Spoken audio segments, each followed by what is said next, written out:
कहानी का second part देखते हैं, योगी सर्वकाल सुखदाता। इसके संत है संत एकनाथ। इनका जन्म 1533 और मृत्यु 1599 में हुआ था। तो इनका जो जन्म हुआ था संत एकनाथ का जन्म वो ईस्वी सन 1533 में पैठण औरंगाबाद जिल्हा महाराष्ट्र में हुआ था। महाराष्ट्रामध्ये त्यांचा जन्म झाला होता। त्यांच्या वडिलांचे नाव काय होते सूर्यनारायण। त्यांच्या वडिलांचे नाव सूर्यनारायण, आईचे नाव रुक्मिणी होते। आपण जेव्हा ते लहान होते मतलब जब वो छोटे थे तभी उनके जो पेरेंट्स थे माँ बाप वो स्वर्गवास हुए, उनको स्वर्गवास प्राप्त हुआ था। जब वो छोटे थे तभी उनकी माँ बाप की मृत्यु हो गई थी। लहान असतानाच आई वडील मेल्यामुळे त्यांचे जे पालन पोषण या फिर त्यांचे जे संगोपन असतं ते त्यांचे आजोबा चक्रनारायण यांनी केले। आणि संत भानुदास आहेत ते संत एकनाथांचे पंजोबा आहेत। आता त्याची पूर्ण म्हणजे त्यांची जी फॅमिली होती त्यांना एक वारसाच मिळाला होता संत परंपरेचा। संत एकनाथ संत एकनाथ होते त्यांना ज्ञानाचा इतका या उपनेने पूर्ण महाराष्ट्रात जाणत होते। एक व्यक्तिमत्व होतं, उच्च कोटीचे समाज सुधारक, तत्ववेता, संस्कृत भाषेचे गाढे अभ्यासक, हे सगळी त्यांची एक विशेषण होती, गुण विशेषण। तसंच जे संत एकनाथ होते त्यांनी देवगिरीच्या जनार्दन स्वामींना आपले गुरु मानले होते। उनके जो गुरु थे वो देवगिरी से थे और उनका नाम था जनार्दन स्वामी। त्यांनी त्या गुरूंकडून योग, भक्ती योग, अध्यान, वेद अध्यान अशा सगळ्या विषयाचा अभ्यास केला होता। त्यांनी आपल्या गुरूंसोबत भारतभर प्रवास सुद्धा केला होता आणि नंतरला त्यांनी आपला गृहस्थ स्वीकारलं होतं। संत एकनाथ जे होते त्यांनी बै दारुगड असे म्हणत अभंग, अभंग, जोगवा, गवळणी, भारूड अशा विविध प्रकारातून त्यांनी एक जनजागृती करण्याचा प्रयत्न केला होता आणि एक म्हणजे लोकांना ज्ञान देण्याचा प्रयत्न केला होता। संत ज्ञानदेवांची जी साहित्य होती त्या साहित्याने त्यांनी माणसांना रंजन आणि प्रबोधन, रंजन मतलब त्यांचे एक मनोरंजन करणं, प्रबोधन म्हणजे त्यांचं ज्ञान वाढवणं, त्यांनी एक प्रयत्न केला होता। एकनाथी भागवत हा त्यांचा एक प्रसिद्ध ग्रंथ है। तो जो संत नामदेव थे उन्होंने ट्राई किया था, जो उनकी पोएम्स थे दारुगढ़ वो उनका अभंग, जोगवा, गवळणी, भारूड, इस सभी साहित्य से उन्होंने एक प्रबोधन या फिर जो मनोरंजन करने का प्रयास किया था और लोगों में मतलब एक समान दृष्टि फैलाने की कोशिश की थी। और उन्होंने जो लिखा हुआ था ग्रंथ एकनाथी भागवत, वो ग्रंथ बहुत प्रसिद्ध ग्रंथ है, लोकप्रिय ग्रंथ है। पाठ परिचय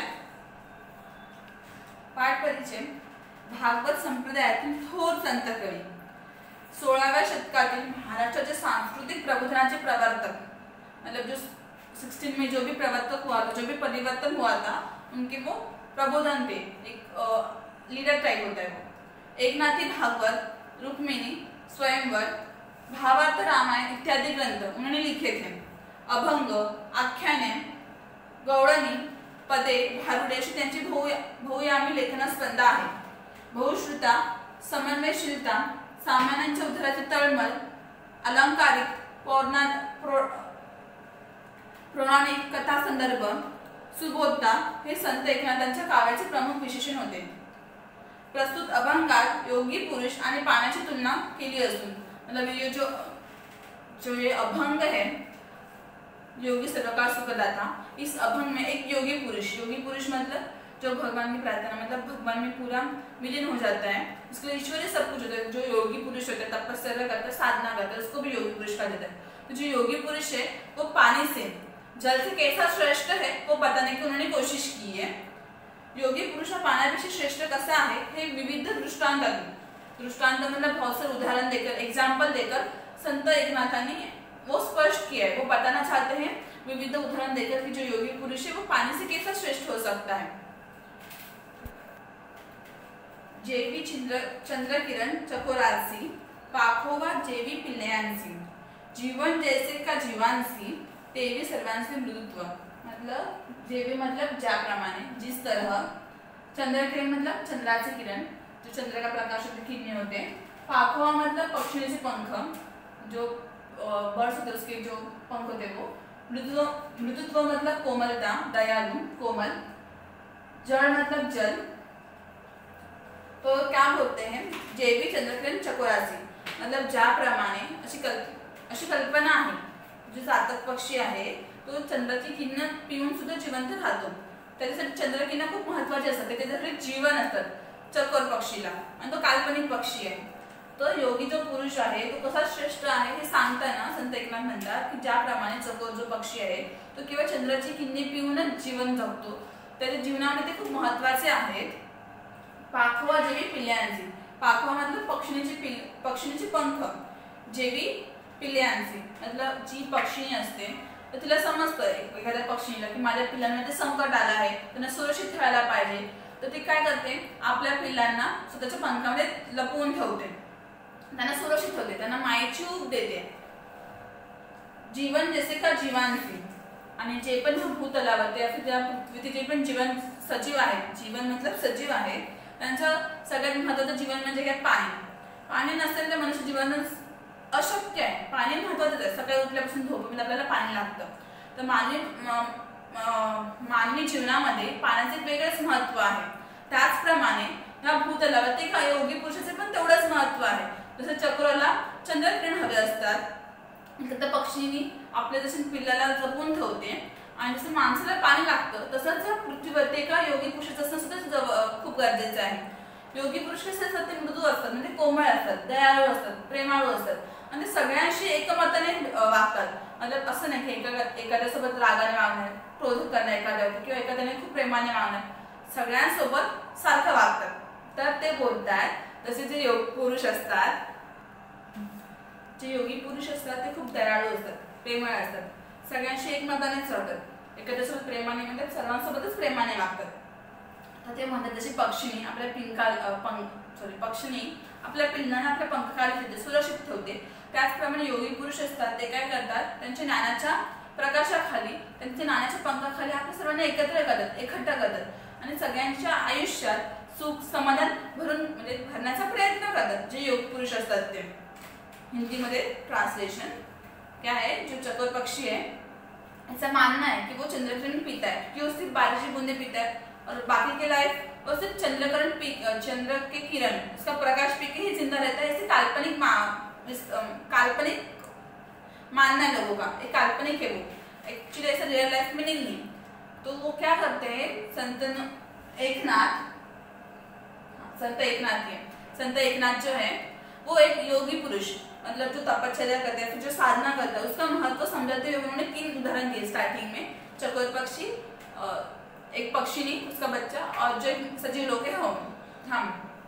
तो क्या करते बोलते हैं, जो चकोर पक्षी है वो सिर्फ चंद्र की किरणें पीकर जिंदा रहता है.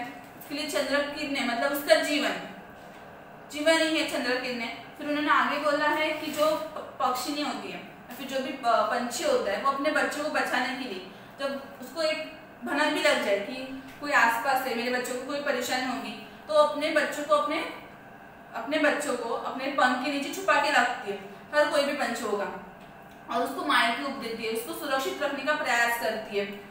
फिर हम जो सजीव है उनके लिए उन्होंने पानी का महत्व बोला है. जीवन जैसे का जीवांसी, जीवन मतलब सजीव लोग, जीवांसी मतलब पानी. तो क्या बोलते हैं, जीवन मतलब पानी और जीवांसी मतलब सजीव लोग. जिस धरती पर जितने भी सजीव लोग हैं उनके सबके लिए पानी एक महत्व है. हम सुबह उठते तो पानी लगता है, शाम के सोते वक्त भी हर टाइम हमको पानी चाहिए तो चाहिए. मतलब हमारी लाइफ है, हमारा जीवन कौन है, पानी. बगैर पानी सजीव लोग अपना जीवन जी नहीं सकते, वो अशक्य है, इम्पॉसिबल है कि हम अपना जीवन जी सके बिना पानी के. दरअसल एक दो दिन हम जी सकते, उसके बाद क्या, पानी तो चाहिए. तो उसी प्रकार इस धरती पर योगी पुरुष होता है.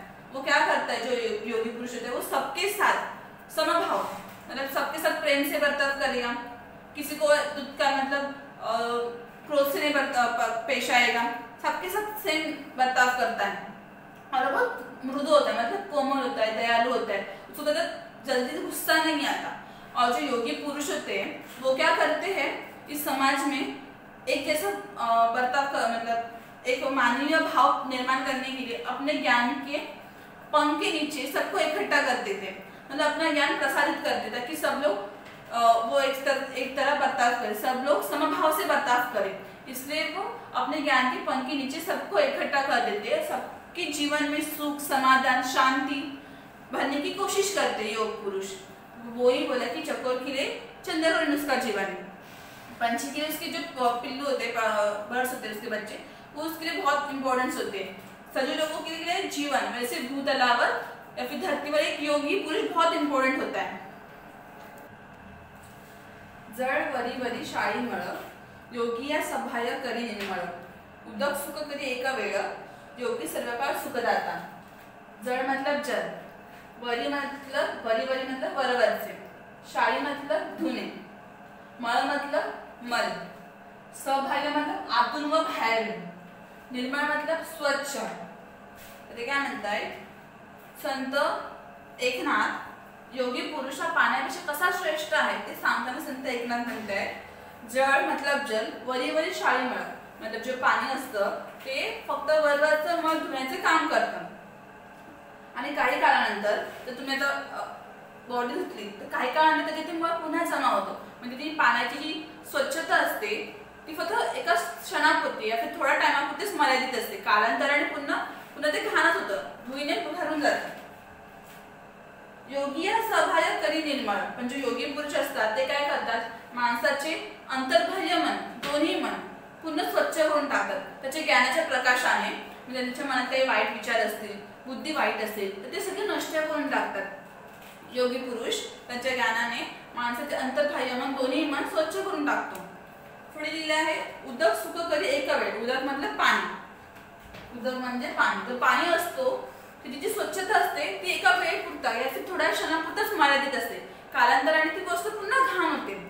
पण जो योगी पुरुष असतो, योगी सर्वकाळ सुखदाता, सुखदाता मतलब सदैव सुख देणारा, म्हणजे योगी जो पुरुष असतो त्याच्या ज्ञानाने मनुष्याला सदैव सुख प्राप्त होते, त्याच्या आयुष्यामध्ये कधीच दुःखाची कमी होत नाही, त्याला पुन्हा आयुष्यभर सुख प्राप्त होत राहते।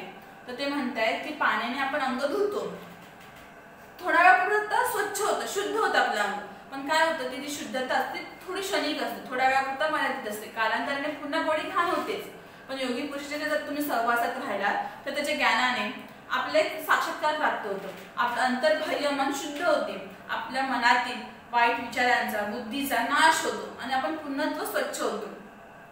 आणि पाण्याची स्वच्छता असते, उदक सुखी कधी एक वेळ, पाण्याची स्वच्छता असते ती थोड्या वेळापुरतच असते, थोड्या टाइमाने पुन्हा घाण होतच।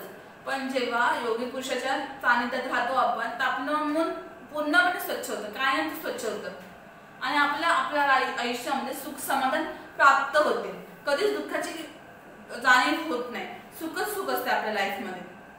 तर हिंदीमध्ये बोलायला गेले तर जो जल होता है पानी, वो केवल ऊपर से मल धो देता है और उसकी जो स्वच्छता होती है जो वो करता है, शुद्ध करता है बॉडी को, वो केवल सिर्फ थोड़े समय के लिए, कुछ क्षण के लिए, और मतलब कालांतर मतलब कुछ समय के बाद फिर से धूल जम जाती है, तो क्या बोलते हैं जो पानी की शुद्धता होती है या फिर उसकी सफाई होती है वो केवल कुछ समय के लिए लिमिटेड होती है, कुछ समय के बाद फिर से वो गंदा हो ही जाता है। पर जब वो योग पुरुष होता है, जब वो स्वच्छता करता है या फिर जब वो किसी को ज्ञान देता है तो उसके ज्ञान के कारण जो मनुष्य का अंतर्मन और बाह्य मन दोनों ही स्वच्छ हो जाते हैं। जो मनुष्य के मन में जो वाइट विचार थे, बुरे ख्याल, बुरी बुद्धि, कपट बुद्धि, उस सबका नाश हो जाता है कायम स्वरूपी, मतलब हमेशा के लिए उस सबका नाश हो जाता है, मनुष्य का मन स्वच्छ हो जाता है हमेशा के लिए। और वो मैंने बोला है उदक सुख करे एक बार, मतलब उदक मतलब पानी, पानी का जो सुख होता है, जो सफाई होती है वो केवल एक क्षण के लिए होती है, टाइम लिमिटेड होती है, थोड़े समय के लिए, कुछ समय के बाद वो फिर से गंदा कर ही देता है धूल। तो बोलते हैं वैसे योगी पुरुष का नहीं होता, जो योगी पुरुष ज्ञान देता है वो समय के लिए होता है, मतलब जब तक हम जिंदा हैं तब तक हमें उसका समाधान, उसकी शांति मिलती है, हमारी लाइफ में सुख समाधान भर देते हैं योगी पुरुष, और हमें कभी भी दुख की मतलब दुख की फीलिंग नहीं आती, सुखी सुख हमारी लाइफ में योगी पुरुष भर देता है। पुढे संत एकनाथ महाराज म्हणतायत, उदकाचे सुख ते किती, सवेची क्षणे कृष्णते होती, योगी दे स्वानंद तृप्ती, सुखाची विकृती पै नाही। उदक मतलब पाणी, उदकाचे सुख ते किती मतलब पाणी प्यायल्याने आपल्याला सुख किती मिळते, मतलब पाणी प्यालो आपण तर थोडीशी एक क्षणापुरती आपल्याला थोडंसं बरं वाटतं, सुखाची विकृती पेन नाही, सॉरी, सर्वेची क्षणे तृषंती होती. सर्वेची म्हणजे लगेच, म्हणजे काय, एखाद्या ताणलेल्या माणसाला जर तुम्ही पाणी दिलात तर ती ताण जी असते ती तात्पुरता भागते, तात्पुरता मिटते, परंतु थोड्या वेळ त्याला ताण लागणारच. म्हणजे ते काय, पाणी आपण पितो ते थोड्या वेळापुरतंच मर्यादित असतं, थोड्या वेळापुरतं आपल्याला समाधान मिळतं, सुख मिळतं पाणी पिल्याने. जसं की आपल्याला ताण लागली आणि आपण पाणी पियालो, थोड्या वेळ आपल्याला बरं वाटतं, पण 2-3 तासाने परत पाण्याची आपल्याला ओस लागतेच, इच्छा होतेच पाणी पियाची. तसं योग पुरुष योगी आहे ते स्वानंद तृप्ती, मतलब जर योगी माणसाच्या आपण सहवासात राहिलो, त्याच्या सोबत राहिलो तर त्याच्यामुळे आपल्याला स्वानंद तृप्ती मिळतो, साक्षात्कार मिळतो. असं सुख माणसाला प्राप्त होतं की ते कधीही संपत नाही आणि त्याच्यामध्ये कधी कसली कमी येत नाही. असं सुख माणसाला प्राप्त होतं. आणि आपण आपल्या आयुष्यात अशा सुखासाठी नेहमी धडपडत असतो की आम्हाला नेहमी सुखी राहून दे, अशा सुखासाठी सर्व लोक धडपडत असतात. पण योगी माणसाचे संवासात ते आपल्याला सुख पटकन मतलब सहजपणे प्राप्त होते. सुखाची विकृती पेन आहे, विकृती म्हणजे बिघाड, आणि असलं सुखात जे योगी माणसाकडून जे आपल्याला सुख प्राप्त होते त्या सुखामध्ये कसलीच कमी राहत नाही, या फिर कसलाच बिघाड होत नाही, आणि कसले दुःख आपल्या जीवनात परत डोकावत नाही, येत नाही. असा असतो योग पुरुष.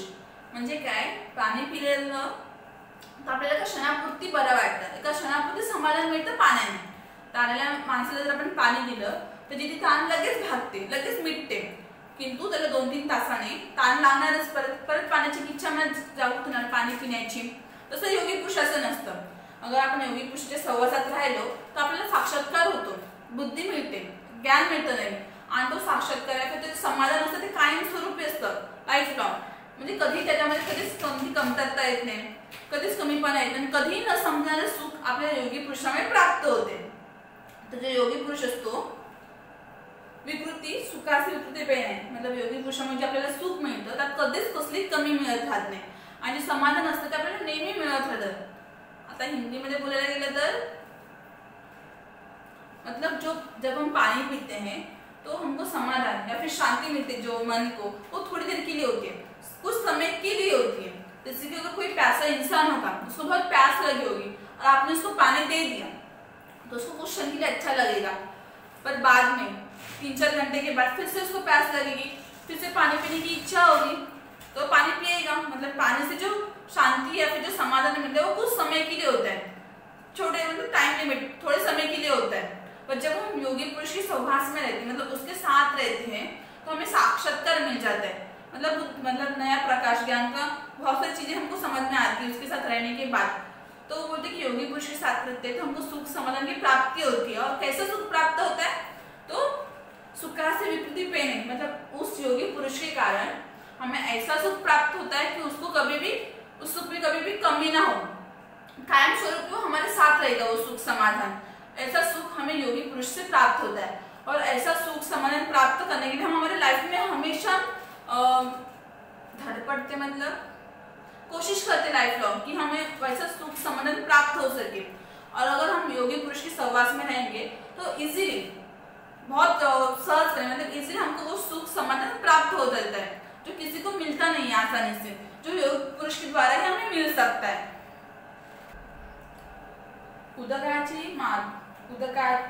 उदकाची जे मधुरता ते रसनेची तत्वता, योगी यांचे गोडपण पाहता होय निवविता सर्व इंद्रिया. मतलब क्या, उदक मतलब पानी जल, मधुरता मतलब गोडवा, रसने मतलब जीभ. योग्याचे गोडपण पाहता होय निवविता निवनिता मतलब संतुष्ट करणे, समाधान मिळणे, समाधान मिळता है. सर्व इंद्रिय मतलब सभी इंद्रिय, मतलब त्वचा, आँख, कान, वो इंद्रिय जो हमारे वो सब इंद्रिय. तो क्या बोलते हैं, उदकाची जे मधुरता मतलब जो पानी का गोडवा है, जो पाण्याचा गोडवा आहे, पाणी पितो आपण, जो पाण्याचा गोडवा असतो तो कोणाला कळतो, तो आपल्या जिभेलाच कळतो. बाकीची जी इंद्रिय असतात त्यांना पाण्याची तत्वता आहे, पाण्याचा गोडवा कधीच समजत नाही, फक्त तो जिभेपुरताच मर्यादित असतो. पाण्याचा गोडवा किंवा त्याचा जो गुण असतो तो फक्त त्या जिभेपुरताच मर्यादित असतो. बाकीची सगळी इंद्रिय असतात आपले, त्यांना कधीच पाण्याचा गुण किंवा पाण्याचा गोडवा कळत नाही. पण जो योगी पुरुष असतो, योग्याचे गोडपण पाहता होय निवृत्त सर्व इंद्रिया. पण जो योगी पुरुष असतो त्याचा गोडवा, त्याचे जो ज्ञानाचा प्रकाश पडतो आपल्यावर, तर त्या ज्ञानामुळे आपले सर्व इंद्रिय तृप्त होतात, संतुष्ट होतात. सर्व इंद्रियांना समाधान मिळते योगी पुरुषाच्या साक्षात्काराने, त्याच्या सहवासामुळे किंवा त्याच्या ज्ञानामुळे. म्हणजे पाणी असतं, आपण पाणी पितो पण तो मर्यादित असतो फक्त जिभेपुरता. तर त्याचा गुण असतो किंवा त्याचे तत्व असतात ते फक्त जिभेलाच समजतात. बाकी जे इंद्रिय असतात त्यांना काहीच त्याचा गुण, त्याचा परिणाम समजत नाही पाण्याचा. पण जो योगी पुरुषाच्या आपण सहवासात राहतो, तो योगी पुरुषाचे जे ज्ञान असतं त्याच्यामुळे आपल्याला साक्षात्कार होतो, त्याचा परिणाम आपल्या सर्व इंद्रियांवरती होतो. म्हणजे त्याचं जे सुख समाधान मिळतं ते फक्त जिभेलाच नाही तर पूर्ण बॉडीला, पूर्ण सर्व इंद्रियांना प्राप्त होतं त्याचं सुख समाधान. आता हिंदी मध्ये बोलले तर मतलब पानी का जो गोड़वा मिठास होती है, पानी की जो मिठास होती है वो केवल सिर्फ अपने जीभ के लिए मर्यादित होती है. जीवा क्या होता है, हम पानी पीते हैं तो उसका जो गुण है या फिर उसकी जो मिठास है, उसकी तत्व है, वो सिर्फ अपने जीभ को पता चलती है, जीवा को. बाकी की जो अपने बॉडी पार्ट्स होते हैं उनको कुछ पता नहीं पता चलता उसके तत्व वगैरह. और जब हम योगी पुरुष के सहवास में रहते हैं तो उसका जो ज्ञान हमको देता है या फिर उसके से हमको साक्षात्कार होता है, उस साक्षात्कार की वजह से जो पूरे इंद्रिय होते हैं, जो अपने पूरे बॉडी पार्ट्स होते हैं, उस सबको समाधान मिलता है, शांति मिलती है, सबको इक्वली सुख प्राप्त होता है. पर पानी में वैसा नहीं होता. अगर तुम पानी पियोगे तो उसके गुण सिर्फ जीभ को मिलेंगे, उसको ही पता चलता है उसकी मधुरता गोड़वा. पर जब तुम योगी पुरुष के सहवास में रहते हो तो उसका जो ज्ञान होता है वो अपने सब इंद्रियों को मिलता है. सब इंद्रियों के पास सुख समाधान शांति मिल जाती है. पुढे पाण्याचे महत्व पटवून देताना संत एकनाथ म्हणतात, मतलब पानी के बाद उसकी इंपॉर्टेंस बताते वक्त संत एकनाथ महाराज कहते हैं, मेघमुखे अधपतनम उदकाचे देखुनी जान, अधे पाठी निवती जन अन्नदान सकाळांची. अधपतन म्हणजे खाली पडणे, निवती म्हणजे आनंदी होणे आणि सकाळांची म्हणजे सर्व लोक. म्हणजे काय, जेव्हा पांचभूत संतांना संत एकनाथ महाराज म्हणतायत की जेव्हा आकाशातून मेघातून पाणी बरसते, पाणी खाली पडते, धरतीवरती पडते, तेव्हा काय होतं, ते आकाश म्हणजे ढगातून जेव्हा पाणी धरतीवरती पडते तेव्हा धरतीवरती हिरवळ पसरते सगळीकडे. तर हिरवळ म्हणतो ते पाण्यामुळे लोक अन्न म्हणजे अन्नधान्याची निर्मिती करतात, लोकांना पोटभर पाणी खायला अन्न मिळतं, त्याच्यामुळे सर्व लोक आनंदित होतात.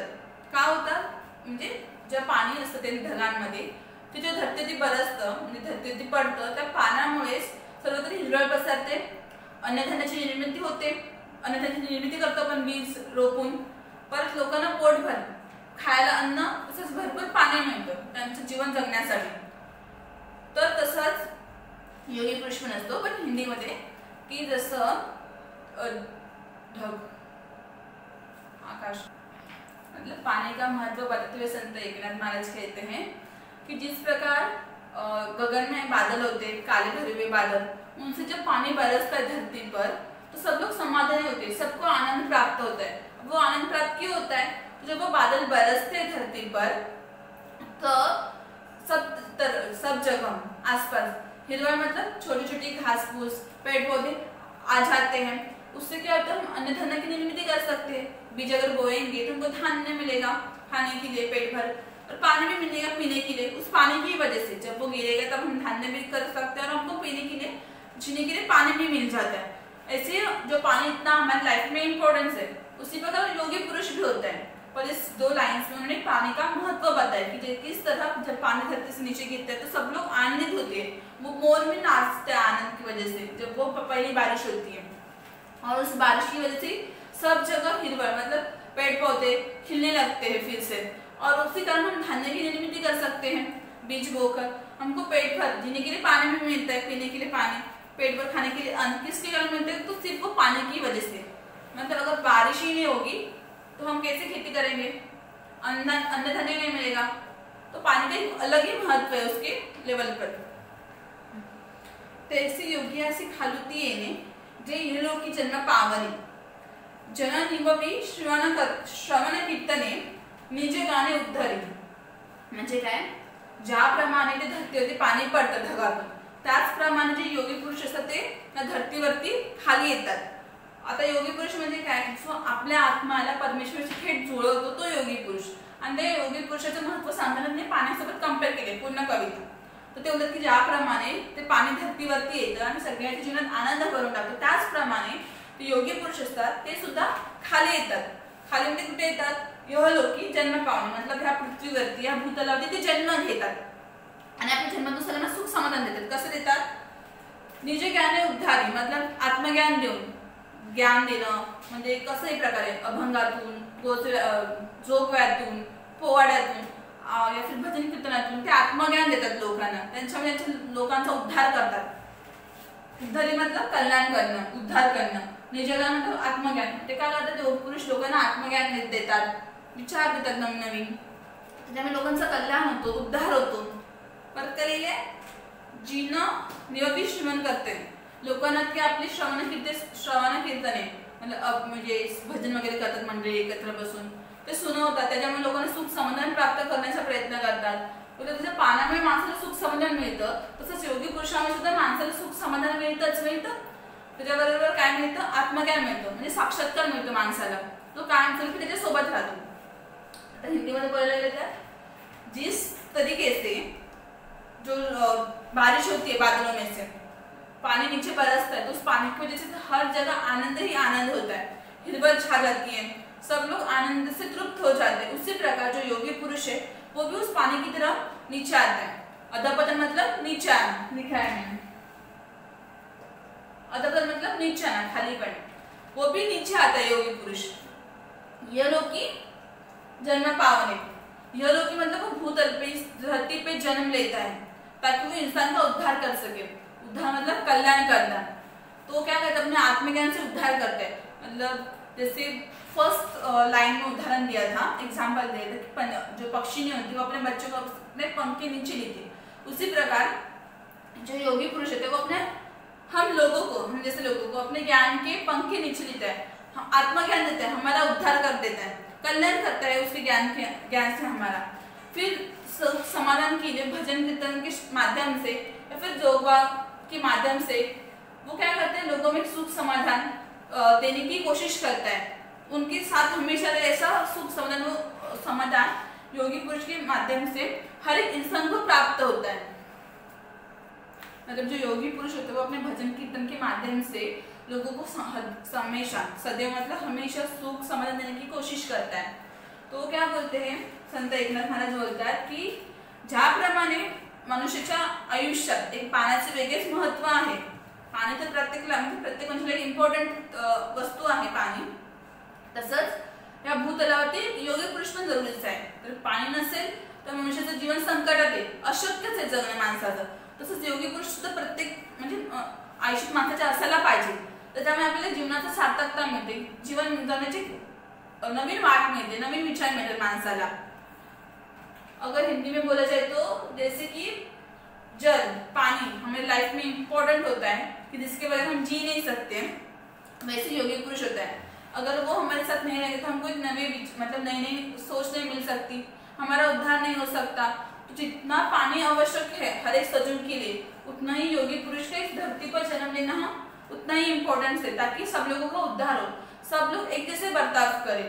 मतलब एक देश एक भाव ऐसी भावना सबके मन में होनी चाहिए. एक धर्म मतलब जो कास्ट है वो तो अपने अपने पर एक स्वधर्म होना चाहिए कि सबके साथ एक जैसा बर्ताव करे. और वो सिर्फ जो परिवर्तन है वो योगी पुरुष के द्वारा ही संभव है. अब जो मैंने पूरा जो पोयम था संतवाणी योगी सर्वकाळ सुखदाता मतलब जो योगी वो हमेशा सुख देणारा होता है या फिर त्याच्यामुळे आपल्याला प्रत्येक वेळी सुख मिळते. ही पोयम दोन्ही वे मध्ये सांगितली, मराठीमध्ये पण एक्सप्लेन केली, हिंदीमध्ये पण एक्सप्लेन केली. तरी सुद्धा कोणाला सुद्धा हा समजली नसेल, मराठीतून समजली नसेल किंवा हिंदी में समझ में नहीं आई होगी, मुझे डाउट पूछ लेना आप लोग, एक्सप्लेन कर दूंगी फिर से.